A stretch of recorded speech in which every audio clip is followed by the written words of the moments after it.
Welcome to Hood Champion Boxing and Sports. In boxing, you find a way to win or you find a way to lose. Is Munguia ready for Canelo, Benavidez, or Morrell? I'm going to tell you, he is ready for him.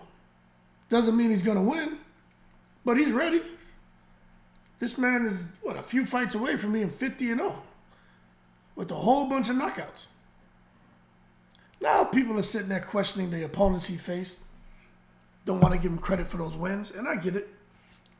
Yeah, they did the late, great Deontay Wilder that way. Said he fought a bunch of nobodies. Not bomb squad, he's bum squad. So it just depends on the fans. They may support you, they may not support you. But what I'll say is this. I think people need to hold their horses and not take it to the stupid and get carried away to say Munguia is the guy to succeed Canelo Alvarez and the guy that beat David Benavidez. He's the new king of 168. To that I say, in the most respectful way that I kindly request, that you hold your horses and stop taking it to the stupid. Now let's understand something. Munguia, when I first saw him fight against Saddam Ali, I was like, who is this alien? And no, I'm not saying alien because he's Mexican for all you cockleholes out there.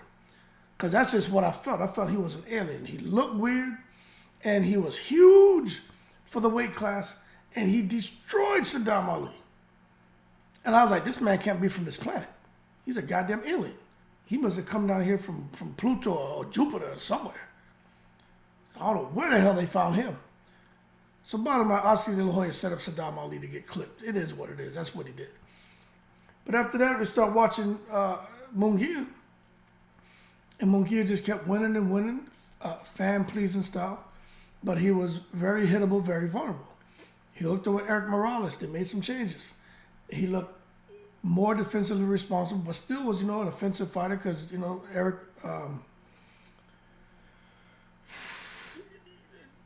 damn, man. I just said his name. It was Eric Morales, yeah. Because Eric Morales was an offensive fighter on the front foot. But now you see Munguia, after having a tough fight with Derevinchenko, he got in this weekend and he stopped Ryder. I'm going to tell you right now, he stopped Ryder. That's great. Canelo didn't do it. But Canelo took a pound of flesh out of Ryder. He beat Ryder round after round after round. And Ryder was trying to do some slick stuff in there, countering. He was very slick.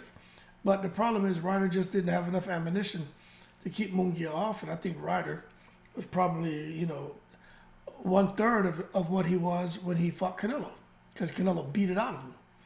In addition to that, I'm watching. I don't know this to be a fact. But I think Ryder is a orthodox fighter who's converted to southpaw because he really wasn't throwing the left hand. Everything he was doing was pretty much right hand dominated. So I think a right hand dominant.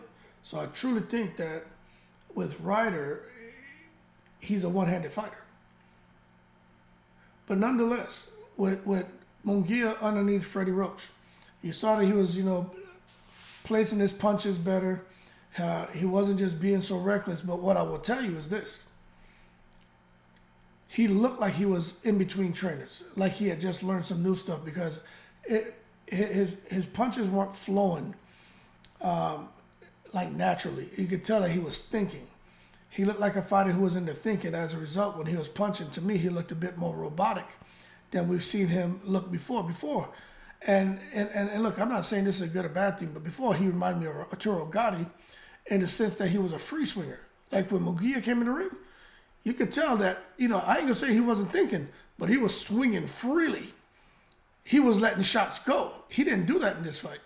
He was still letting his hands go, but it was more thinking to let me not get reckless, let me not get crazy.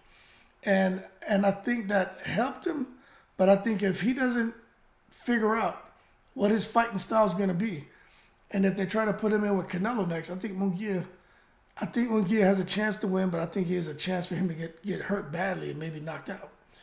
Because throwing all those punches and trying to jab to the body and all that, Canelo even though I think Canelo's on the downside, Canelo's gonna catch him. And going in there trying to fight David Benavidez, that shit ain't gonna work. Period. David Benavidez gonna put that heat on him. Okay? He still has a lot of openings. He's still very vulnerable. But I think I noticed it even more this time because it looked like he was thinking. And he just wasn't swinging freely. Now, if Oscar is smart, he won't just sit there and try to cash him out and throw him in with Canelo. Well, I don't think he can put him in with Benavidez anyway. But that being said, he'll let him and Freddy Roach gel. Get him another fight where he can really gel and display all the things he's been working on with Freddy in the ring and get comfortable. Maybe in 2 more fights, then put him in. If Canelo will even fight him, that's the next problem. I don't think Canelo will fight him. And then put him in with one of them killers, man. Morrell is another option for him. But Morrell can scrap. Don't get me wrong, Munguia can fight. I just think when you're in between trainers like that, I just think that's a bad idea to try to go into a big fight. I just don't think it works well for fighters. Now that being said, you may or may not agree with me, but I'm gonna tell you this: for Munguia, he can only move up the ladder now. There's no more reversing.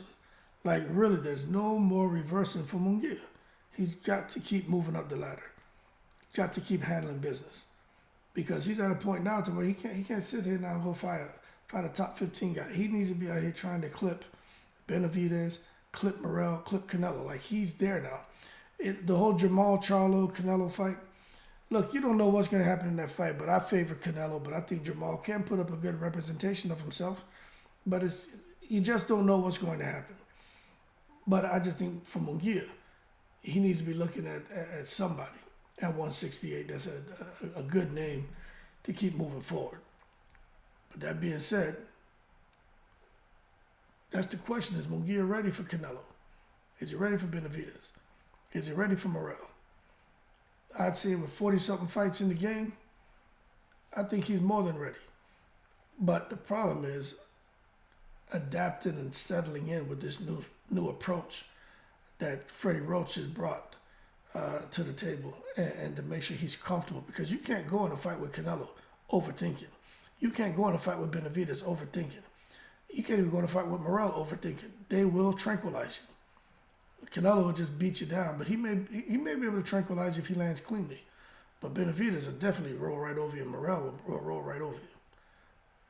That being said, y'all keep cool. I'm in the breeze.